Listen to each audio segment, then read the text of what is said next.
You have indicated that you don't believe in systemic racism. That is a dangerous, offensive, disgusting message to send to our young people. Hey, what's up, y'all? Welcome back. I'm Van, and we are all the LFR family. Thank y'all so much for clicking play. Hopefully you click that like button as well. Now, a lot of people have been telling me about Tim Scott, about him potentially being one of the next up, next leaders of the free world, Well, he's talking to Sunny Hostin. I believe he's talking to Sunny Hostin. That's the lady from The View. And apparently he is about to give her the business. I want y'all to see this right here, man. Republican presidential candidate Tim Scott facing some of his harshest liberal media critics head on. The South Carolina senator joined the women of The View moments ago to make his case for the White House. And Scott's appearance comes after a series of racially charged attacks from many of the show's liberal co-hosts. Now, just so y'all know, hold up, before we get into this, because we're definitely going to go over this, but I just want to point something out that's necessary in this story. Racially charged attacks. That lady right there, Emily Campagno, is gorgeous, man. I'm sorry, I just had to put that out there. From many of the show's liberal co-hosts. You are the first black senator elected in the South since the Reconstruction. That would be about, I think, about 114 years. Yet you say that your life disproves leftist lies. And Yes. My question to you is, I'm the exception, right? You're the exception. Maybe even Miss Whoopi Goldberg is the exception.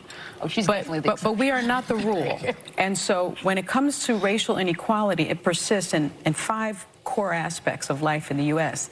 Economics, education, healthcare, criminal justice, and housing. At nearly every turn, these achievements were fought, threatened, and erased, most often by white violence. You have indicated that you don't believe in systemic racism. What is your definition of systemic racism? Now, I'm glad she put that out there. Usually I would give a long, not soliloquy, I wouldn't give a soliloquy, but dissertation on what I think about this whole matter, right? And I do plan on doing it after I hear Tim Scott's position. Not to cheat. I'm not trying to cheat or nothing like that. I really want to hear what he has to say first. One thing that I really don't care what people think about me, if they think negatively or positively, because I am who I am and I believe I move correctly. I want everything to fall with good intent. That's it. I don't want to hurt anyone's feelings. I don't want to destroy anyone with facts. None of that. All right. But I also could care less if you agree with me. I just want you to understand, because that's the only way we'll ever move forward, if we understand each side. Now, Tim Scott is about to destroy Sunny Hostin, but hopefully y'all understand what she just now said too. She's trying to tie in every single thing that has to do with black people not achieving and black people facing certain hardships with what happened with our forefathers, right? But Sunny Hostin is in more of the frame of mind like, okay, you are an exception, not the rule. Whoopi's not an exception, not the rule. Tim, myself, I'm an exception, not the rule, because neither one of us harped on the past. And we decided to get up off of our ass and do something about it and use our resources, use our brains, and play by the rules, and look where it got us. But he's about to talk. He's about to get into it. It's about systemic racism. But this right here is nothing but opinion. I want y'all to understand that part. Okay, let's go. Let me answer the question that you've answered. Or does it even exist in your mind? Let me answer the question this way. One of the things I think about, and one of the reasons why I'm on the show, is because of the comments that were made, frankly, on this show, that the only way for a young African-American kid to be successful in this country is to be the exception and not the rule. That is a dangerous, offensive, disgusting message to send to our young people today, that the only way to succeed is by being the exception. I will tell you that if my life is the exception, I can't imagine. But it is. But it's not, actually. It's been 114 years. Yeah, so the fact. Break it down, brother. Don't say it is. You asked him a question. Allow him to answer it. Don't debate him. Don't cut him off. Don't get loud. Don't try to tell him what he is. Only he can tell you what he is. No adult want to be told what they are. No one. No one knows you like you know yourself. All right, so let that man talk. Fact of the matter is we've had an African-American president, African-American vice president. We've had 2 African-Americans to be secretaries of the state. Kaylee, just one of his many incredibly thoughtful, reasoned, prepared comments throughout his time there on The View. Now, hold up. Now, before we move forward on this, we're going to watch the ladies break this down. Kelly McInerney's one of my favorites, and of course, Emily Compagno, absolutely. But anyway, he started naming different people who also achieved something, who also are names that we remember, right? That all of us know, because they made it to some top plateau and we all know their name. We voted for them, blah, blah, blah, blah, blah, blah, blah. But here's the thing.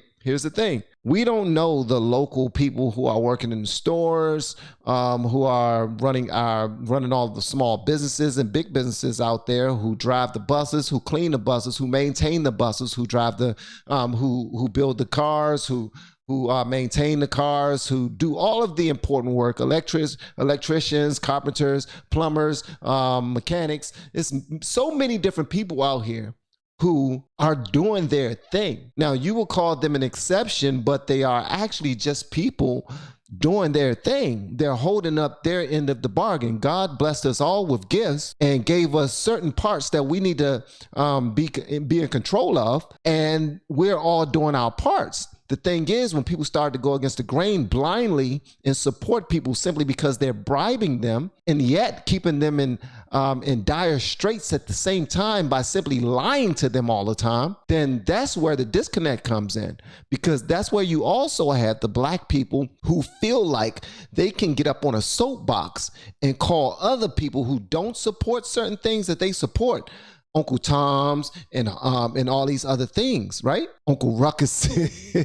But if he was to vote, when he runs for president and he's black, you're not going to vote for him, nor should you, simply because he's black. Let's continue. We're going to come back. It was phenomenal what Senator Scott did. He came locked and loaded with facts. Harris. He came across good-natured, charming, but strong. He went on to say, just after that clip, not only have we had a black president, currently black vice president, he said, I have a black police chief in my community, black head of highway patrol. There are black men and women who are anchors at ABC, CBS, NBC, ESPN, Fox News. And then he goes on to say we have black unemployment under 5% for the first time under a Republican president, 95% high school graduation rate. And he said yesterday's exception is today's rule. Sonny Hostin looked at him speechless. Nothing to say, because those are facts. Those are undeniable what he said. And then they were only left to, in the next block, for some reason, Whoopi and Sonny hugged and like cuddled. It was very bizarre. I mean, look at that. Very odd. And that's because what they tried to do was they were losing the battle of intellect.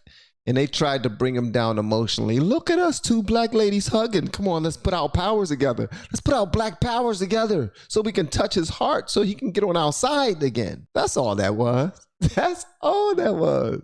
I don't even have to hear that. You can look at it right now and say, come on, let's put our blackness together and hopefully we can hit him emotionally.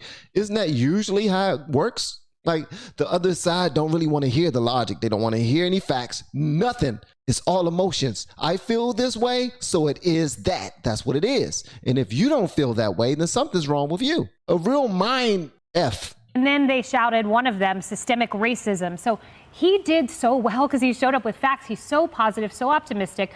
But the women of The View, they continued to lie about Ron DeSantis. Anna Navarro said that he doesn't want to teach black history, which another host on that show has had to apologize before because it's an outright lie. So they may have a defamation issue on their hands there. And not only that, another host said Ron DeSantis isn't conservative. I don't know what they drink over at The View, but it's something imaginary. And let's just watch a clip of that guy, of one of the moments referencing Governor DeSantis. You think Disney is the radical left? Well, I'm talking about... No, but do you think Disney's radical left? Well, I think Disney and Ron have been in a combat zone for a number of months over what I thought was the right issue as it relates to our young kids and what they're being indoctrinated with. I thought he started off on the right foot on that issue. It is 100%. No, not here. I'm sorry, sir. Do not boo. This is The View. We accept. We don't have to believe everything people say. Okay, so good for Whoopi, I guess. She had her John McCain moment right there. Hey. He's a good person. He's a family man. He's a patriot. And you will not say those type of things here. she did her John McCain thing. Shout out to Whoopi for that. Chastising the audience. We don't boo here. She could have added, all the vitriol in this show will come from the hosts. Thank you very much. That's kind of how they roll over at The View. And speaking of the host of that That's show, facts. I did notice that there was one conspicuous absence today around that table. Joy Behar wasn't there. One of the people who was lecturing recently to Tim Scott and Clarence Thomas about systemic racism, something that she, I guess, believes that she understands. She ain't want no smoke, so she decided to take the day off. She ain't take the day off. She was in the back. I'm not coming out of the dressing room until he leave. I'm not coming out until did he leave yet? Oh, okay, then I'm not coming out. If he ain't leave, then I ain't coming out. As a rich white woman in New York, as opposed to those two men who grew up in the South as black men.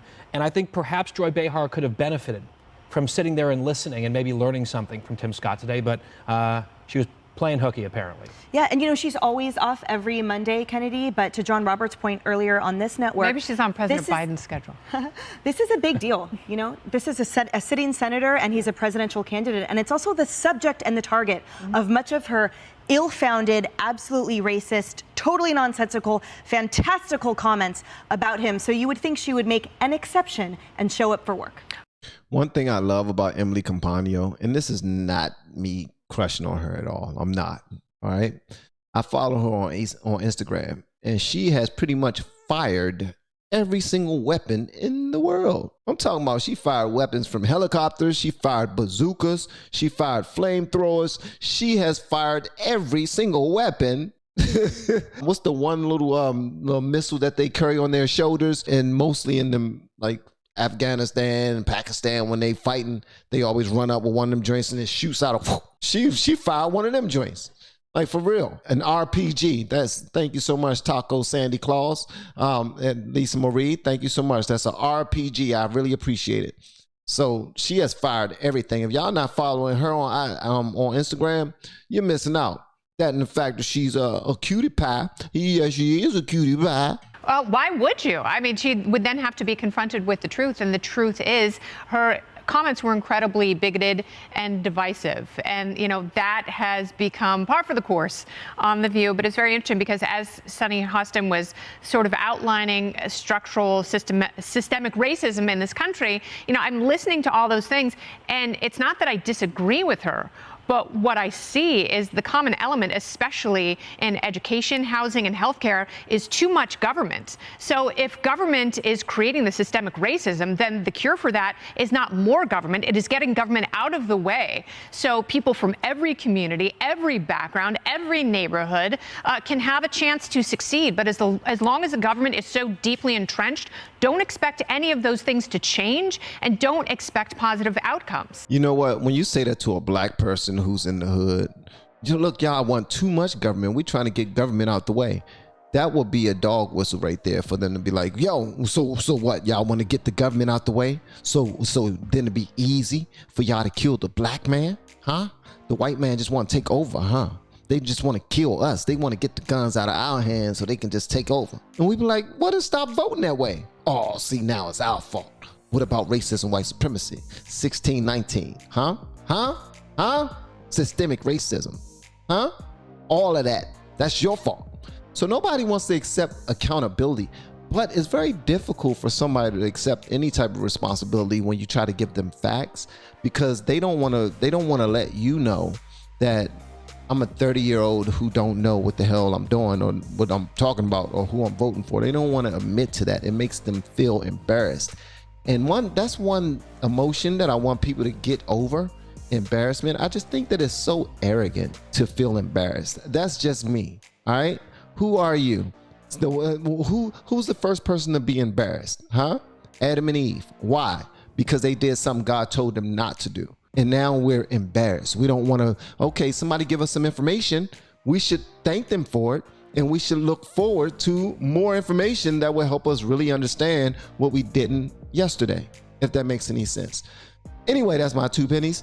Tim Scott, you did your thing, bro. Shout out to Tim Scott. He did his thing. He wasn't belligerent. He wasn't disrespectful. Any of that. He said, okay, I'll play your game. You want to talk about the exception and the rule and all this other stuff, blah, blah, blah. Everyone's an exception based off of older days. Like, we're all doing great things unless you're closing your eyes and you just don't want to see it. which a lot of people do. Whenever you're playing Victim Olympics, you close your eyes. You don't want to see all the positive. You only want to focus in on the negatives. You know how arrogant you have to be to place yourself above a whole group of individuals that you claim to represent, that you claim to be first, like you claim to have in your heart with everything that you get out there and you bark about? Nah, that's arrogant. To say I'm the exception. You an exception, and she's an exception. We better than them. It may not sound that way, but it is what she's saying. But it's a lot of that's going on the left. That's why when I found out about it, I moved the hell on, Jack. I said, okay, see y'all.